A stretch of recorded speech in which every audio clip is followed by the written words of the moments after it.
The city of Cape Town has been hogging the global headlines for criminal attacks on tourists. The U.S. issued a travel advisory for its citizens after an American tourist was robbed and shot in the face this week in Nyanga. Cape Town is one of the most beautiful cities in the world. The city was recently rated the second best city in the world, coming only second to New York City. This makes it one of the top tourist destinations in the world as tourists are eager to witness the city with their own eyes. But make no mistake, the city has its darker side characterized by gang violence, robbery, and hijacks. Here we will cover several instances where unsuspecting tourists ventured into the wrong places in the city of Cape Town.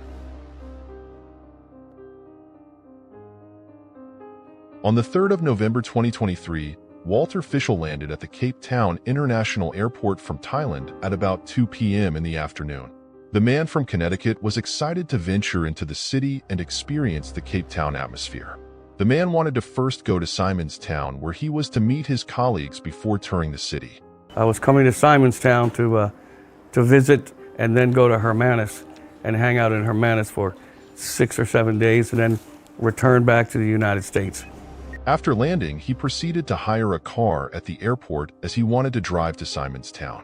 This decision would later come to haunt the man and was the starting point towards a downward spiral. I landed at the airport in Cape Town from Thailand about 2 o'clock, went outside, got to Avis, got my car, told them where I'm going. The man then took out his iPhone and put the location from the airport. The application then recommended a shorter route for him as the highway was deemed to be busy at the time. But the route he was about to embark on was through one of the most dangerous areas on the planet. He was about to go through Nyanga. Put the address in the GPS after I got in the vehicle, inspected it, picked the route, the shortest distance, which was not the highway, because the highway apparently had traffic, which routed me through Nyanga. Nyanga is known as the murder capital of South Africa. It is ranked first on hijacks and third when it comes to house robberies in the country.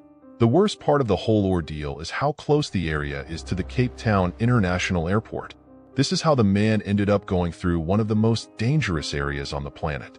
Once inside the car, the man drove towards his destination. He started to notice how some of the neighborhood was not the greatest and traffic started getting a little tight. Taxis were also pulling for positions, and the road became full with traffic, forcing the man to come to a stop. But he had no idea what was about to happen next in the middle of the day. I noticed the neighborhood was not the greatest. Traffic started getting a little tight. Taxis were, polling for a position. It got slow enough where I was stopped. Almost immediately, 4 men approached his vehicle, with one man opening the driver's door and the other taking his belongings from the passenger side. The man was shot in the face as he tried to grab the gun off the hijacker. He was then tossed out of the vehicle. He then opened the boot and took his bag before running towards the side of the road, but the robbers ran him down and took his bag before escaping with the car. The man was left with a bullet wound next to the mouth. And then I got shot in the face. The guy reached in, hit the lock, opened the door where his accomplice opened the passenger door. I tried to reach for the pistol to grab his gun to keep him from going further, and he swung away from me while his accomplice grabbed some of the goods. He also grabbed the keys, kicked me out of the car. 4 of them jumped in the vehicle. Then I opened the boot to try to grab my bag, which I did, and then they chased me down and took the bag from me and left me there with a bullet wound, and I spit out a couple of teeth. Emergency services were called, and he was rushed to the hospital where the doctor operated on him, saving his life. The doctor later reported that the bullet was nearly deadly. It is centimeters from carotid, the brain. The bullet could even have ricocheted.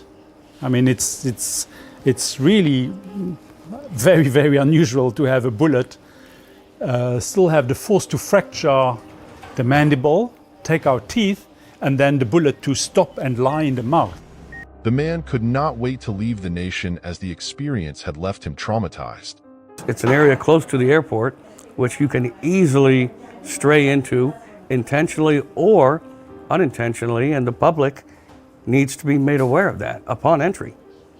From the car hire, from the tourist bureau, I mean, from the police, from someone, that there's areas that you need to stay away from. I mean, this can happen at 3 p.m. I mean, then it can happen anytime. Luckily, the man survived, but the same cannot be said for the man in this next story. Tourism Minister Patricia de Lille has extended her condolences to the family of a British doctor who was killed in Cape Town last week.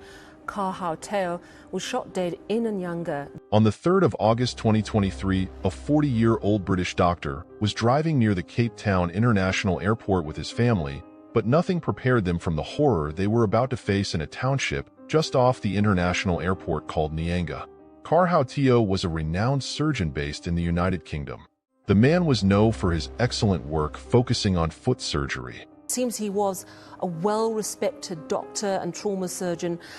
Tell us how the news has been covered in the United Kingdom. Sadly, we can confirm that Mr. Ka Hao Teo has died. It describes him as a well-respected member of the team, a valued colleague and friend to many at the hospital. The man had decided to take some time off and visit South Africa with his family.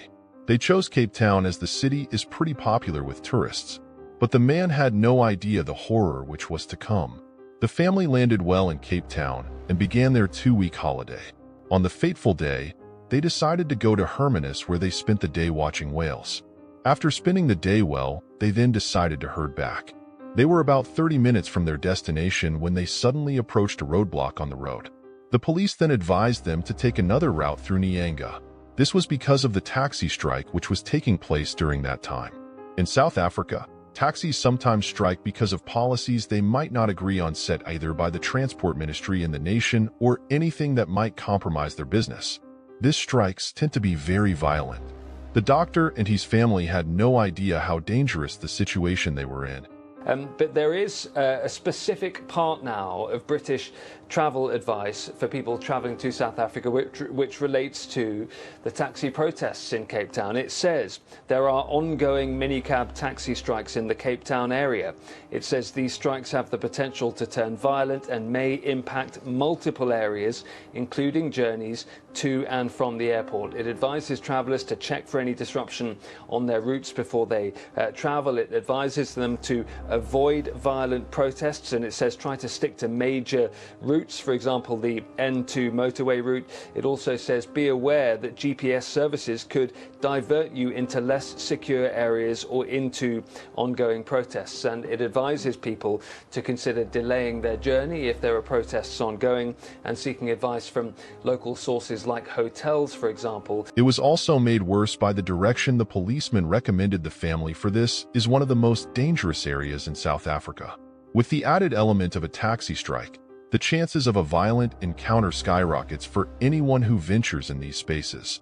The doctor drove on the road, but the family started to notice certain abnormalities on the road.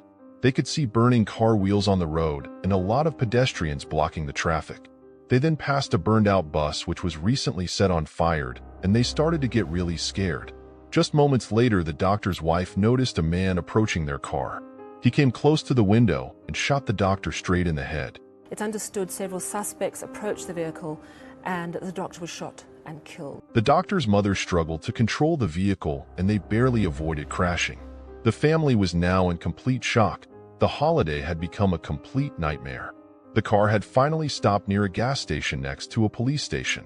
About 6 police officers arrived at the scene as Ka Hao Teo fought for his life. The family thought rescue had come, but things suddenly became worse.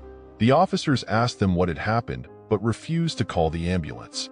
They suggested for the family to drive the man with a gunshot on his head by themselves. The police allegedly walked away and chatted by themselves as the man lay dying from the gunshot wound. An hour later, the ambulance arrived, but by that time the man was already dead. The family was dismissed and told to come and identify the man's body by the morgue the next day. The family was later helped by paramedics who took them to safety and helped to contact the British Embassy.